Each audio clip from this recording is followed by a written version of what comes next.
नमस्कार, आप देख रहे हैं एबीपी गंगा। मैं हूं स्नेहलता। बड़ी खबर वाराणसी से है। सिगरा स्टेडियम की दीवार गिरी है। 2 कार और कई दोपहिया वाहन इसके चपेट में आए हैं।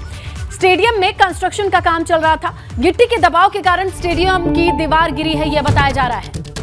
बड़ा हादसा होने से टला है, कोई जनहानि नहीं हुई है, लेकिन जिस तरीके से यह बाउंड्री गिरी उसका सीसीटीवी फुटेज आपके सामने है।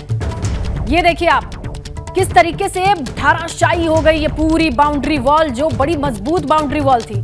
इसके पीछे की वजह यह है कि बाउंड्री के उस साइड गिट्टी अनलोड किया जा रहा था, लेकिन इस पूरी गिट्टी को अनलोड करने की प्रक्रिया में बाउंड्री पर जब दबाव आया तो बाउंड्री कुछ इस तरीके से धराशायी हो गया।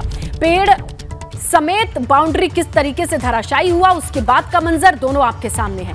लेकिन जरा सोचिए कि इस बाउंड्री वॉल, जो कि काफी भीड़ भाड़ वाला इलाका है, इससे लग करके कोई खड़ा होता तो उस शख्स की क्या हालत होती। देखिए आप, चलता फिरता ये पूरा इलाका है, बिजी इलाका है, और ऐसे में ये बाउंड्री किस तरीके से धराशायी हो गई, क्योंकि बाउंड्री के इस तरफ आप देख रहे हैं जिस कार पर बाउंड्री वॉल गिरी है, तो दूसरी तरफ गिट्टी अनलोड की जा रही थी। लेकिन जब गिट्टी को गिराया जा रहा था तो वो पूरे दीवार पर गिरी और उस बोझ से कुछ इस तरीके से ये पूरी बाउंड्री वॉल धराशायी हो गई। न सिर्फ धराशायी हुई, आप देखिए किस तरीके से इस बाउंड्री से लगती हुई नो पार्किंग जोन में, हालांकि ये कार खड़ी थी, बाइक खड़ी थी, लेकिन कोई शख्स खड़ा होता तो बड़ा हादसा हो सकता था, क्योंकि ये मजबूत दीवार गिरने के बाद जो गाड़ियों की हालत है वो आप देख करके अंदाजा लगाइए कि नुकसान बड़ा हो सकता था।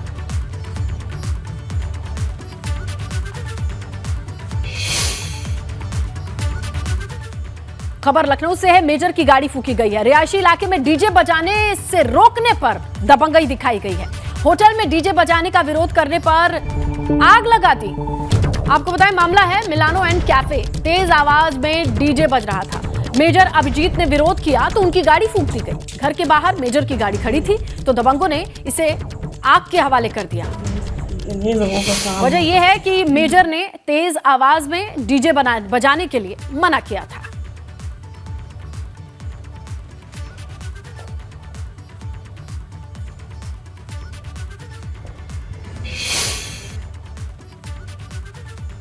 अगली खबर उन्नाव से है। 2 पक्षों के बीच मारपीट हुई है। जमकर लात घूसे चले हैं, लाठी डंडे चले हैं। मामला है जमीन विवाद का। दोनों पक्षों में मारपीट हुई है। पुलिस ने इस वीडियो के आधार पर अपनी कार्रवाई शुरू कर दी है। केस दर्ज कर दिया गया है। ये देखिए आप, उन्नाव में 2 पक्षों के बीच जमकर मारपीट हुई है।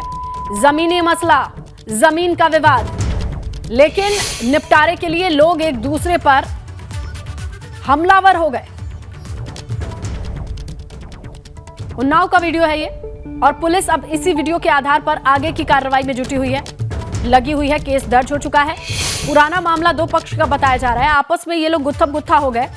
जमीन का मामला था जो कोर्ट में सुलझाया जाना था, लेकिन तस्वीरें हैं ये उन्नाव की।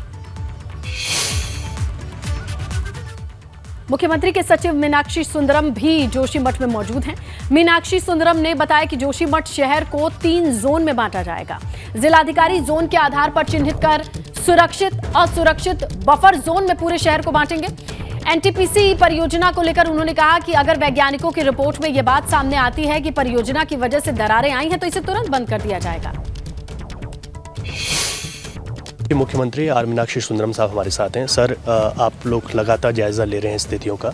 अभी फिलहाल 3 जोन में बांटने की बात आई है शहर को, तो किस तरह की स्थिति, सर क्या प्लान है आपका? देखिए, जोनेशन करने के लिए हम लोग जीएसआई का मदद लेंगे, क्योंकि जो स्पेशलाइज्ड एजेंसी है वही बता सकते हैं कि कौन सा जगह असुरक्षित है, कौन सा जगह सुरक्षित है, और कौन सा जगह दोनों के बीच में है, जो वर्तमान में तो सुरक्षित है लेकिन भविष्य में असुरक्षित बनने की संभावना रहती है। और डेंजर जोन को इमीडिएटली इवैक्यूएट करा रहे हैं, और 68 परिवार तो कल तक इवैक्यूएट हो चुके हैं। आज और देखा जा रहा है, क्योंकि दरारें जो है रोज़ रोज़ नए जगह पर पैदा हो रहे हैं, इस वजह से उसको बहुत क्लोज मॉनिटरिंग की जा रही है, और जहाँ जहाँ हल्का सा भी खतरा महसूस की जाती है तो उनको सुरक्षित जगह पर शिफ्ट कर रहे हैं। जो लोग अपने किसी रिश्तेदार के यहाँ या फ्रेंड के यहाँ रहना चाहते हैं या किराए की मकान में रहना चाहते हैं, उनको भवन किराया 4,000 रुपये प्रति महीने का ये भी सैंक्शन हो गया है, ये भी दिया जा सकता है। जिनके पास ऐसे व्यवस्था नहीं है उनको होटलों में रुकवाया जा रहा है। ये तो एक नितांत अस्थायी व्यवस्था है। और इसके बाद कुछ temporary structures, pre fabricated structures बनाने की मांग आई थी। उसके लिए जो जगह तलाशी गई थी तो उनको मैं एक एक करके देख रहा हूँ। और तीसरा, जो परमानेंट सेटलमेंट कहाँ करना है उस पर भी बहुत गहनता से देख रहे हैं। अभी 2 लैंड पार्सल्स मैं स्वयं देख चुका हूँ। दोनों, एक तो उद्यान विभाग के स्वामित्व में है और दूसरा औली में जो पंतनगर कृषि विश्वविद्यालय के लिए आवंटित भूमि है, दोनों को देख चुका हूँ। कल मैं पीपल कोटी वाला ज़मीन भी देख लूँगा। सर, सचिव ऊर्जा की महत्वपूर्ण जिम्मेदारी आप पे है। क्या एनटीपीसी के लोगों से बातचीत आपकी हुई है वहाँ, क्योंकि एनटीपीसी पर लोगों का ये आरोप है कि वो टनल की वजह से तमाम चीज़ें हुई हैं, तो उस दिशा में आप कहाँ तक अभी पहुँचे हैं कि क्या कहने की स्थिति में? देखिए, मिनिस्ट्री ऑफ वाटर रिसोर्सेज की टीम आ रहे हैं। उस टीम में मल्टी स्पेशलिटी वाले लोग हैं, तो वो विस्तृत रूप से वैज्ञानिक अध्ययन करेंगे। तो वैज्ञानिक अध्ययन के बाद ही मैं उसके बारे में कुछ टिप्पणी कर पाऊँगा। उसके बगैर टिप्पणी करना सही नहीं होगा। और हम हर पहलू पे विचार कर रहे हैं। और मान लीजिए बाई चांस अगर वैज्ञानिक टीम ये बोलते हैं कि इस प्रोजेक्ट की वजह से हुआ है तो प्रोजेक्ट को बंद भी किया जाएगा, लेकिन उनकी अध्ययन होने तक हमको इंतजार करना चाहिए। सर, ये प्री फैब्रिकेशन जो आवास बनाने हैं कब तक बन जाएंगे? अभी BRO ने कहा था कि उनके पास ऐसी टीम है जो 15-20 दिन में ही बना करके दे सकते हैं। तो पहले तो स्थल चयन करना है। सुबह ही नगर पालिका चेयरमैन साहब का एक डिमांड आया था कि एनटीपीसी के पास कुछ जगह है वहाँ बनाया जाए करके, तो उस स्थल को अभी निरीक्षण करने के लिए जा रहा हूँ। बहुत बहुत धन्यवाद सर बातचीत के लिए। आर मीनाक्षी सुंदरम, जो कि हर एक हालात पर नज़र बनाए हुए हैं। कुछ बहुत महत्वपूर्ण चीज़ें हैं, चाहे प्री फैब्रिकेशन घरों को बनाने की बात हो या फिर एनटीपीसी की जल विद्युत परियोजना। उन्होंने बड़ी बात ये कही है कि अगर वो कारण माना जाता है तो वो परियोजना भी बंद कर देंगे। सही मनोहर रावत के साथ रवि कैंत्रा, ABP गंगा, जोशीमठ। खबर मेरठ से है। अकबर बंजारा की एक और संपत्ति पर कार्रवाई हुई है। इसकी कीमत 6 करोड़ 30 लाख बताई जा रही है, जिस पर कुर्की की कार्रवाई हुई है। मेरठ से बड़ी खबर, अकबर बंजारा की एक और प्रॉपर्टी कुर्क नौचंदी थाना इलाके में शास्त्री नगर सेक्टर 10 में यह कोठी थी और इसे कुर्क कर दिया गया है। प्रॉपर्टी की कीमत 6 करोड़ 30 लाख रुपए।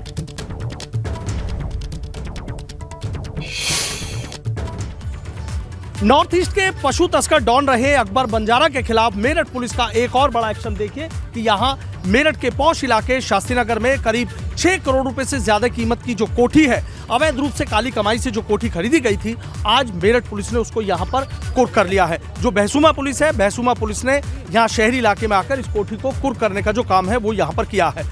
एक एक तस्वीर मैं आपको दिखाऊंगा। ये देखिए कितनी आलीशान कोठी है, कितना बड़ा यहाँ पर जो गोदाम है वो भी बना रखा है। और ये काली कमाई से इस कोठी को खरीदा गया था। अब तक ना जाने कितने करोड़ रुपए की जो संपत्ति है उसको मेरठ पुलिस अब तक यहाँ कुर्क कर चुकी है। ये देखिए, अब तक करीब 30 करोड़ से ज्यादा की जो अकबर बंजारा की संपत्ति है उसको पुलिस कुर्क कर चुकी है। जो अकबर बंजारा है, अपने भाई शमीम बंजारा के साथ असम में पुलिस मुठभेड़ में मार दिया गया था और तब से लगातार उसकी जो अकूत संपत्ति है, जो गो तस्करी करके अकबर बंजारा ने संपत्ति कमाई थी, अब उस पर एक एक करके योगी राज में जो बड़े एक्शन है वो यहाँ पर देखने को मिल रहे हैं। लगातार एक्शन दर एक्शन हो रहे हैं। कितनी बड़ी कोठी और कितनी बेशकीमती? ये कोठी लगभग 6 करोड़ 30 लाख रुपए इसकी कीमत आंकी गई है और ये 288 वर्ग मीटर में इसका क्षेत्रफल है और एक काफ़ी रिहायशी इलाके में ये कोठी हम लोगों ने चिन्हित की है। इसके अलावा भी हम लोग और संपत्तियां चिन्हित कर रहे हैं और हमें उम्मीद है कि और भी इसकी ऐसी संपत्तियां मिलती जाएंगी। आगे बढ़ते हैं। भाजपा नेता और सपा सोशल मीडिया हेड के बीच गाली गलौज के बाद सपा ने बीजेपी की ऋचा राजपूत के खिलाफ केस दर्ज करा दिया है, जिसके बाद ऋचा राजपूत ने ABP गंगा पर बातचीत में कहा, समाजवादी पार्टी से ऐसी ही उम्मीद कर सकते हैं। सपा के नेता हमेशा गुंडई करते हैं। मनीष जगन अग्रवाल के ट्वीट पर सपा ने कोई एक्शन क्यों नहीं लिया? लेकिन ऐसे में सपा का पलटवार।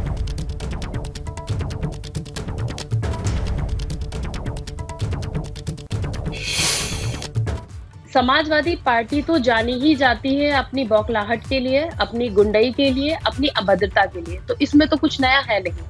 मतलब अखिलेश यादव के साथ ये है कि जो भी पार्टी में शीर्ष नेतृत्व का गुंडा है, शीर्ष नेतृत्व का गालीबाज है और शीर्ष नेतृत्व का महिलाओं के संग अभद्र टिप्पणी करने वाला है, अखिलेश यादव जी उसके लिए कड़कती सर्दी में भी पहुंच जाएंगे। तो ये FIR होना तो एकदम जायज बात थी। अखिलेश यादव जी तो किस स्तर तक जाएंगे इसका कुछ भी हम लोग अनुमान नहीं लगा सकते हैं। अगर आपको लगता है कि मैंने डिम्पल जी पे, जो आपकी धर्म पत्नी है, उन पे मैंने कोई अभद्र टिप्पणी करी थी तो वो टिप्पणी 31 तारीख की थी। आज 9 तारीख होने जा रही है, अखिलेश यादव जी को ये चीज क्यों नहीं अभी तक बीच में याद आई? तो आपके लिए महिला सम्मान नहीं है अखिलेश जी, आप ये दोगला चेहरा लेकर समाज के बीच में मत आइए। आपके लिए समस्या मनीष जगन अग्रवाल है कि कैसे आपके गालीबाज नेता को जेल के अंदर कर दिया गया। अब गाली कौन देगा? अब योगी जी को गाली कौन देगा? अब महिलाओं पे अभद्र टिप्पणी कौन करेगा? आज अगर मैं सड़क पे चल रही हूँ, अगर कोई आदमी या कोई लड़का मुझे छेड़ देता है तो क्या मैं पहले FIR लिखवाऊंगी या मैं उसको पहले जवाब दूंगी? मैंने वही किया जो एक सामान्य लड़की क्रिया पे प्रतिक्रिया देती है और जो उत्तर प्रदेश में हर लड़की को करना चाहिए। भाजपा नेता ऋचा राजपूत की अभद्र टिप्पणी पर बोले शिवपाल यादव 99 बार तक देख रहे हैं, 100 पार हुआ तो बर्दाश्त नहीं करेंगे। शिवपाल यादव का यह बयान सामने आया है। महिला नेता पर सख्त कार्रवाई होनी चाहिए, मांग है शिवपाल यादव की। बीजेपी राजनीति में स्वस्थ परंपराओं को खत्म कर रही है, यह भी आरोप लगाया। तो देखिए, गाली के इस पूरे मामले पर शिवपाल यादव की प्रतिक्रिया सामने आई है। उन्होंने कहा 99 बार तो सहन कर जाएंगे, 100 पार हुआ तो हम भी बताएंगे। देखिए, जो भी राजनीति में स्वस्थ परंपराएं होती हैं ना, तो भारतीय जनता पार्टी स्वस्थ परंपराओं को खत्म कर रही है। जो मैंने कहा है कि अभी तो हम देख रहे हैं कि और जिस 99 तक जो बार बर्दाश्त करेंगे और 99 जैसी पार हो गए तो पत्थर बर्दाश्त नहीं करेंगे। तो कार्रवाई होना चाहिए, कार्रवाई होना चाहिए और सख्त कार्रवाई होना चाहिए। सपा नेता शालिनी यादव ने भी अभद्र टिप्पणी मामले में भाजपा को घेरा, ऋचा राजपूत की गिरफ्तारी की मांग की है। शालिनी जी, जिस तरह से दो दलों के बीच सोशल मीडिया पर वार चल रहा है और वार इस कदर हावी हो चुका है कि कहीं ना कहीं अब महिलाएं सॉफ्ट टारगेट पे दिखाई दे रही, क्या कहना? देखिए, बड़ा ही दुर्भाग्यपूर्ण है कि राजनीति में जिसमें हम देखते हैं कि 98% जहां पुरुषों का वर्चस्व माना जाता है, उसमें महिलाएं बड़ी सॉफ्ट टारगेट बना करके इस तरीके की आप देखिए कि बयानबाजी और उनके खिलाफ, उनके सम्मान में इस तरीके की चीज़ें हमेशा से हम देख रहे हैं कि ये बड़ी आसानी से कर दी जाती हैं। और इसमें मैं यही कहना चाहूँगी कि देखिए, ये इसमें महिलाओं को स्वयं अब खड़ा होना पड़ेगा, अपने उसके लिए बोलना पड़ेगा, क्योंकि बड़ा ही आसानी से उन्हें समाज ने एक सॉफ्ट टारगेट बना लिया है कि जब चाहे जो उनके पर बात कोई और है, बात राजनीति की है और अन्य बातें हैं, लेकिन उसमें टारगेट महिलाएं हो जाती हैं। और जिस तरीके का ये दोनों तरफ से आप समझिए, ये जो महिलाओं के प्रति दोनों ही तरफ महिला इन्वॉल्व हैं और जो ये हो रहा है ये बड़ा ही दुर्भाग्यपूर्ण है और इस पर रोक लगनी चाहिए। और मुझे मेरा आग्रह है सरकार से कि इस पर तुरंत कार्रवाई की जानी चाहिए। जो भी दोषी है उस पर कार्रवाई और सख्त सज़ा होनी चाहिए। एक नज़ीर रखनी चाहिए कि आगे किसी की बेटी, किसी की माँ, किसी बहन के साथ इस तरीके की कोई घटना ना करने की हिम्मत कर सके। इसे आप कैसे लेती हैं? ऊंची राजनीति हम इसे कहें, राजनीतिक हिस्सा कहें, क्योंकि एक सोशल मीडिया का पोस्ट होता है, पोस्ट पे पोस्ट होता है, फिर पोस्ट पे पोस्ट होता है और उसके बाद जब ये पोस्ट हंगामे की स्थिति पर आ जाते हैं, फिर महिलाएं टारगेट पे आने लगती हैं। इसे आप क्या कहेंगे? इसे आप सिर्फ सोशल मीडिया का वॉर कहेंगे या फिर कोई राजनीतिक हरकत, या क्या कहेंगे? देखिए, ये सब एक पार्ट राजनीति का ही पार्ट है ये, जो बड़ा ही अब आज के समय में मैं जो कहूँ कि वर्तमान समय में बड़ी ओछी राजनीति होने लगी है अब ये, जहाँ आप महिलाओं को इस्तेमाल कर रहे हैं। और उधर कांग्रेस नेता डॉली शर्मा ने अभद्र टिप्पणी मामले में भाजपा और सपा दोनों को घेरा और नसीहत दी कि भाषा पर संयम बरतें। किसी भी सभ्य समाज में इस तरीके की अमर्यादित भाषा बिल्कुल इस्तेमाल नहीं होनी चाहिए, क्योंकि पार्टियां संदेश देती हैं। देश के करोड़ों लोग आपको फॉलो करते हैं और ट्विटर जैसे प्लेटफॉर्म पर इस तरीके की भाषा इस्तेमाल करना, ऋचा राजपूत ने जिस तरीके के शब्द डिम्पल यादव और उनकी बेटी के लिए कहे और समाजवादी पार्टी का पलटवार करना उसी तरीके की गंदी भाषा में, ये अच्छा नहीं है। बीजेपी का तो इतिहास है गलत भाषा का इस्तेमाल करना। उनके लोगों ने न जाने कितनी बार हमारी राष्ट्रीय अध्यक्ष श्रीमती सोनिया गांधी जी के लिए अपशब्द कहे, लेकिन मुझे लगता है यहाँ पर पुलिस में कंप्लेन करनी चाहिए थी ताकि प्रशासन अपने हिसाब से उस पर एक्शन ले, ना कि अभद्र टिप्पणी करके उनको उन्हीं की भाषा में जवाब देना चाहिए। कांग्रेस की वरिष्ठ नेता विधायक आराधना मिश्रा ने अभद्र टिप्पणी मामले में भाजपा को घेरा। उन्होंने इस मामले पर कड़ी प्रतिक्रिया दी। कांग्रेस की सीनियर लीडर और विधायक आराधना मिश्रा मोना जी हमारे साथ हैं। मैम, सोशल मीडिया पे जंग छिड़ी हुई है और आप देख रही हैं कल समाजवादी पार्टी की तरफ से हंगामा भी हुआ एक अरेस्टिंग के बाद। अब वो डिमांड कर रहे हैं कि दूसरी तरफ से भाजपा के नेता हैं उनको भी गिरफ्तार किया जाना चाहिए। इस पूरे मामले को कैसे देख रहे हैं? देखिए, जिस तरह से सोशल मीडिया पे पिछले कुछ दिनों से आरोप प्रत्यारोप का दौर चल रहा है और जिस भाषा का, असंयमित भाषा का जो प्रयोग किया जा रहा है, ये मैं मानती हूँ कि राजनीति में, खासकर उत्तर प्रदेश की राजनीति जो कि एक विरासत रही है यहाँ पर विद्वानों की और उनकी विचारधारा से कहीं ना कहीं अलग है। आपके राजनीतिक मतभेद हो सकते हैं, पर राजनीति में परिवार के ऊपर आरोप लगाना, परिवार के बेटियों पर को राजनीति में घसीटना और इस तरह की भाषा का प्रयोग करना, ये अमर्यादित है। तो कांग्रेस नेता पंकुड़ी पाठक ने अभद्र टिप्पणी मामले पर समाजवादी पार्टी और बीजेपी को घेरा। उन्होंने आरोप लगाया कि ऐसी अभद्र भाषा का इस्तेमाल किसी सभ्य समाज में इसकी कोई जगह नहीं है।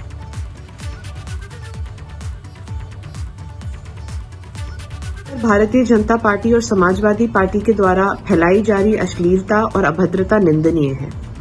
जिस भाषा का प्रयोग इन दोनों पार्टी के नेता और कार्यकर्ता कर रहे हैं, उस भाषा का सभ्य समाज में कोई भी स्थान नहीं हो सकता। जिस भाजपा नेत्री ने पूर्व मुख्यमंत्री श्री अखिलेश यादव जी की धर्मपत्नी और उनकी बेटी के ऊपर अमर्यादित टिप्पणी करी है, उसकी तुरंत गिरफ्तारी होनी चाहिए।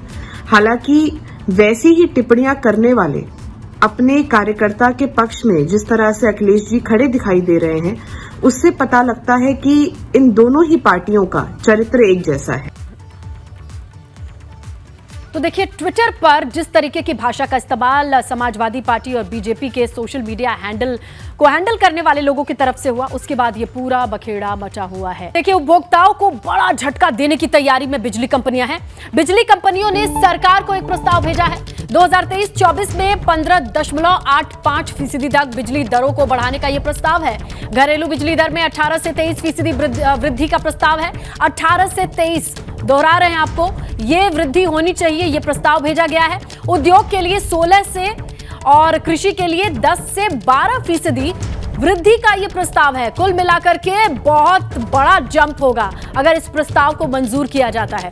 आइए हमारे सहयोगी शैलेश के पास ज्यादा जानकारी, उनका रुख करते हैं। शैलेश, ये बताइए, ये प्रस्ताव तो उपभोक्ताओं को डराने वाला है, किसानों को भी और उद्योगों को भी। क्या चांसेस है कि इन्हें एक्सेप्ट किया जाएगा? देखिए, जो निश्चित रूप से बिजली कंपनियों ने अपना प्रस्ताव बना के राज्य विद्युत नियामक आयोग है, जो देखिए अंतिम मोहर इस पे लगाता है, उसको जो प्रस्ताव अपना दाखिल किया है, उसमें 2023-24 में जो एक एवरेज बढ़ोतरी है वो 15.85% यानी लगभग 16% तक बिजली दरें बढ़ाने का प्रस्ताव दाखिल कर दिया है। और अगर आप इसमें देखें, जो सबसे बड़ी मार है वो किसके ऊपर है इस प्रस्ताव के हिसाब से? वो है जो घरेलू उपभोक्ता है, उनकी दरों में 18 से 23% तक की वृद्धि का प्रस्ताव है। क्योंकि इसमें देखिए कितनी खपत उपभोक्ता कर रहा है, उसके हिसाब से वेरिएशन होता है, इसलिए 18 से 23%। उद्योगों की बात करें, इंडस्ट्रीज को एक तरफ बढ़ावा देने की बात हो रही है, लेकिन जो बिजली कंपनियां हैं वो उद्योगों पर भी मार करने की तैयारी में है। 16% का प्रस्ताव है। कृषि की अगर बात करें, कृषि क्षेत्र में 10 से 12% वृद्धि का प्रस्ताव है। घरेलू लाइफलाइन के जो उपभोक्ता है, जिनकी दरें बहुत कम होती है, उनके लिए भी 17%। तो ये सारा प्रस्ताव भेजा गया है बिजली कंपनियों की तरफ से, और इसको लेकर जैसे ही इसकी जानकारी जो राज्य विद्युत उपभोक्ता परिषद है उसको हुई, उसने तत्काल इस पूरे मामले को लेकर विद्युत नियामक आयोग के चेयरमैन से, उसके सदस्यों से मुलाकात की और उनको विरोध महत्व की जो याचिका है वो भी सौंपी। जाहिर तौर पर शैलेश, इतने बड़े मार्जिन के साथ क्या ये बदलाव जनता से लगाए किसान उद्योगपति एब्जॉर्ब कर पाएंगे शॉक को? ये देखना होगा, और ये प्रस्ताव मंजूर होता है या नहीं, इस पर निगाहें जरूर रहने वाली हैं। शुक्रिया शैलेश जानकारी के लिए। इसी के साथ इस बुलेटिन में फिलहाल इतना ही। खबरों पर नजर बनी हुई है, आप बने रहें एबीपी गंगा के साथ।